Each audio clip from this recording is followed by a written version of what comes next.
नमस्कार.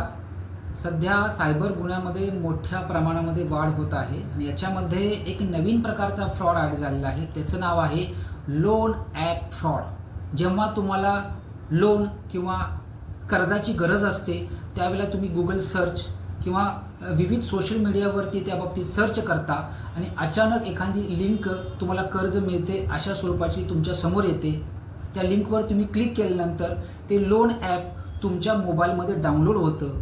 ते डाउनलोड होतानाच तुमचं गॅलरी, तुमचे फोटोज आणि तुमचे असलेले सगळे संपर्क क्रमांक, कॉन्टॅक्ट्स याचा ॲक्सेस घेतला जातो. त्यानंतर तुमच्या गॅलरीज आणि फोटोमध्ये असलेले महिलांचे फोटोग्राफ्स हे मॉर्फ करून पोर्नोग्राफिक व्हिडिओज, पोर्नोग्राफिक पिक्चर्स यामध्ये बसवले जातात आणि तुमच्या संपर्कातील जे लोक आहेत त्यांनाच तुमच्या घरातील महिलांचे फोटोग्राफ्स विकृत आणि घाणेरड्या स्वरूपामध्ये पाठवले जातात. आपल्याच घरातील महिलांचे फोटोग्राफ अशा पद्धतीने व्हायरल झाल्याचे समजतात ते घरातील सर्व व्यक्ती या पॅनिक होतात आणि त्यानंतर तो फ्रॉडस्टर तुम्हाला ब्लॅकमेल करायला सुरुवात करतो.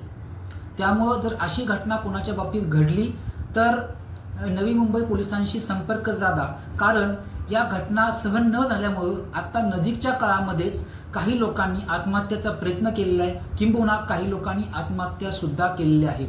त्यामुळे आपले जीव वाचवण्यासाठी किंवा या फ्रॉडपासून सतर्क राहण्यासाठी आमच्या राष्ट्रीय हेल्पलाईन क्रमांक 1930ला संपर्क साधा, किंवा जर तुम्ही नवी मुंबईतील राहणारे असाल तर 8828112112 यावरती संपर्क साधून तुम्ही जी तुमच्या बाबतीत घडलेलं आहे त्या गोष्टी सांगून त्याची कंप्लेंट नोंद करा.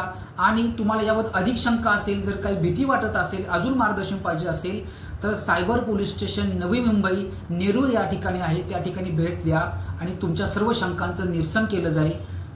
तरी नवी मुंबई पोलिसांमार्फत तुम्हाला आवाहन केलं जात आहे, सतर्क रहा, सायबर सेफ रहा.